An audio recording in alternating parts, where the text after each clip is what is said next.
नमस्कार दोस्तों, कैसे हैं आप लोग। उम्मीद करता हूँ बहुत अच्छे होंगे, जहाँ भी होंगे जिंदगी का आनंद ले रहे होंगे। दोस्तों, आज सैटरडे है। कल मैंने एक वीडियो बनाया था और कि एक्यूमुलेशन डिस्ट्रीब्यूशन क्या होता है, कैसे कोई स्टॉक्स जब बहुत कम रेट में होता है तो बड़े इन्वेस्टर्स उसको धीरे धीरे करके एक्यूमुलेट कर लेते हैं, इकट्ठा कर लेते हैं और फिर न्यूज़ न्यूज़ वगैरह निकाल के, पॉजिटिव न्यूज़ वगैरह निकाल के उसको स्टॉक प्राइसेस जब बढ़ जाता है तो फिर उसको धीरे धीरे करके बेच देते हैं, जिसको हम बोलते हैं ऑफलोड कर देना। और फिर जब आप छोटे इन्वेस्टर्स थक हार के जब उनका प्राइस गिरने लगता है, वो सारे जब स्टॉक धीरे धीरे करके बेच देते हैं तो फिर वापस से ये एक्यूमुलेट करके और फिर बड़े ऊंचे दामों में दूसरे छोटे इन्वेस्टर्स को बेचते हैं। तो ये साइकिल चलता रहता है, जिसको मैंने एक शोले पिक्चर की जयवीरू और बंदर और कोरोना के कहानी के माध्यम से कल आपको समझाने की पूरी कोशिश करी थी। आज मैं आपको प्रैक्टिकली दिखाऊंगा कि ये स्टॉक्स को कैसे, बड़े स्टॉक्स में भी ये होता है।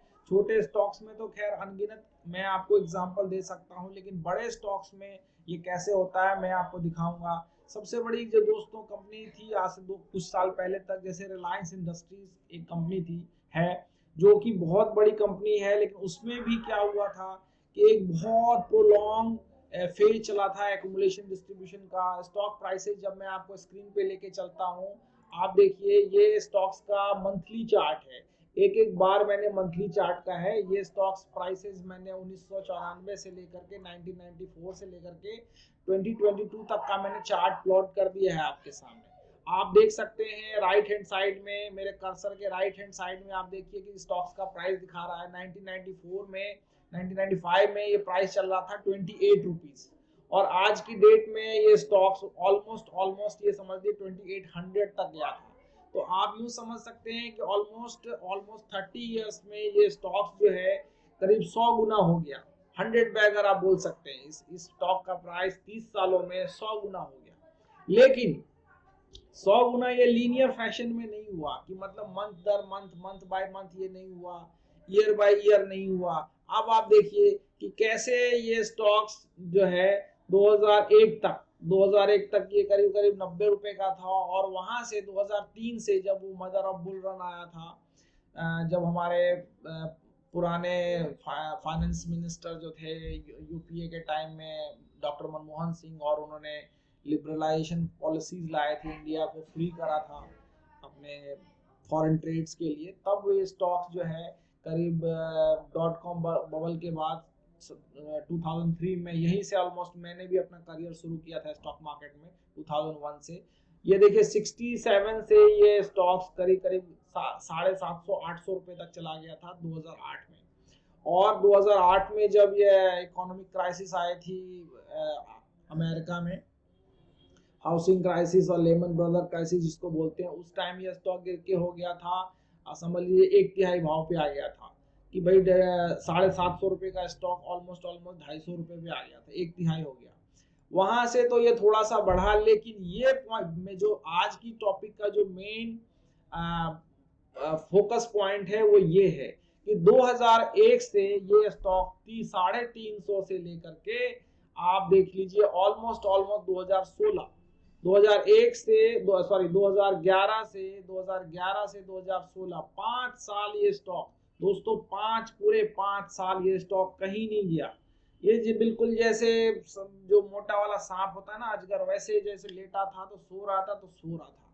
अब ये देखिए कि अब जो नॉर्मल इन्वेस्टर्स होंगे, आप जस्ट उनकी साइकोलॉजी को समझने की कोशिश करिए कि जिन किसी ने भी इसको ऊंचे दामों में खरीदा होगा, 600 700 में खरीदा होगा इस बुल रन में, और वो नहीं बेच पाए होंगे यहाँ पे, उन लोगों ने भी थक हार के ये सारे स्टॉक्स यहाँ पे उन्होंने बेच दिए होंगे। वो लोग इतना इतना मतलब बहुत मुश्किल है, किसी भी छोटे से बड़े इन्वेस्टर के लिए भी बहुत मुश्किल है कि वो इस स्टॉक में इतने 10 साल 12 साल जो है बना रहेगा बिना किसी रिटर्न के। वो भी जब मैं दूसरा स्टॉक आपको दिखाता हूँ, टीसीएस।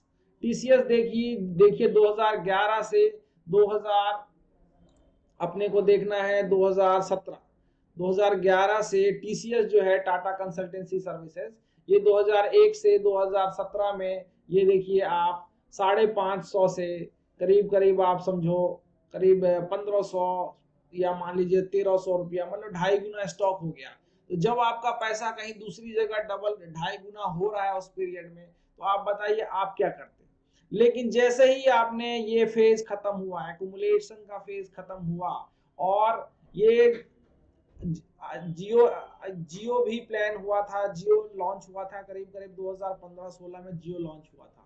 और आप समझिए, ये तो हमको पता चला कि ये जियो लॉन्च हुआ है 2017 में, लेकिन कंपनी के जो बड़े प्रमोटर्स थे, कंपनी के जो डायरेक्टर्स थे, कंपनी के जो फाउंडिंग मेंबर्स थे, उनको तो पहले से कम अगर आप इतने बड़े लेवल पे इंडिया, पूरे इंडिया में अगर आप समझिए एक एक भारतीय एयरटेल से भी बड़ी कंपनी बनाने जा रहे हो, 4G 5G लॉन्च करने जा रहे हो, तो जाहिर सी बात है उसकी प्रिपरेशन भी तो बहुत लंबे समय से पहले करी होगी आपने, 2-3 साल पहले तो करी होगी आपने। और तो उन लोगों को पता तो था ही कि भैया ये जियो इसमें लॉन्च होगा, और इनके जो है जो एक कॉन्सेंट्रेटेड बिजनेस प्रोफाइल था रिलायंस का, पेट्रोकेमिकल सा, उससे निकल करके ये लोग अब डाइवर्सिफाई करने वाले हैं। अब उन लोगों को तो पता ही था दोस्तों कि जैसे अब रिलायंस जियो जो है, रिलायंस इंडस्ट्रीज जो है एक पेट्रोकेमिकल्स के बिजनेस से निकल करके और डाइवर्सिफाई होने जा रहा है, जैसे कि 4G 5G टेलीकॉम सेक्टर में, तो उनका प्राइस जो है बढ़ने वाला है, अर्निंग्स उनकी बढ़ेगी बढ़ेगी। और फिर उन्होंने देखिए 500 लगभग 550-600 रुपये के स्टॉक्स को उन्होंने ऑलमोस्ट जो है उसको 6-5-6 गुना कर लिया, वो भी कितने सालों में, 5 सालों में। तो इस तरह से एक प्रमोटर क्या करता है कि जब नॉर्मल पब्लिक से वो अपना स्टॉक्स धीरे धीरे खरीद लेता है और उन्हीं स्टॉक्स को फिर बहुत बड़े भावों में बेच देता है, तो इसे हम एक्यूमुलेशन डिस्ट्रीब्यूशन बोलते हैं। ये सारे टाइम फ्रेम में चलता है। आज मैंने आपको इन्वेस्टिंग के हिसाब से, लॉन्ग टर्म इन्वेस्टिंग के हिसाब से मंथली चार्ट में बताया है। जब लॉन्ग टर्म इन्वेस्टिंग हम जिसको बोलते हैं कि भाई 10-15 साल के लिए आप इन्वेस्ट करने वाले हो। अगर आप बोलोगे कि नहीं मुझे छोटे छोटे टाइम फ्रेम में इसको देखना है, तो छोटे टाइम फ्रेम में भी ये चलता रहता है। तो आपने जैसा कि आज देखा, और मैं आगे कल आपको वीडियो बताऊंगा कि ये पंप एंड डंप थ्योरी क्या होती है। पंप एंड डंप बिल्कुल इलीगल होता है, लेकिन उसको भी जो क्रूक प्रोमोटर्स होते हैं, जिनका इंटेंशन बिल्कुल लोगों को सिर्फ चीट करना होता है, वो कैसे पंप एंड डंप की थ्योरी के तरह के द्वारा लोगों को बेवकूफ़ बना करके छोटे कम प्राइसेस में के शेयर्स को बहुत ही ऊंचे दामों में बेचते हैं। आप स्टे ट्यून रहिए। Thank you so much. नमस्कार।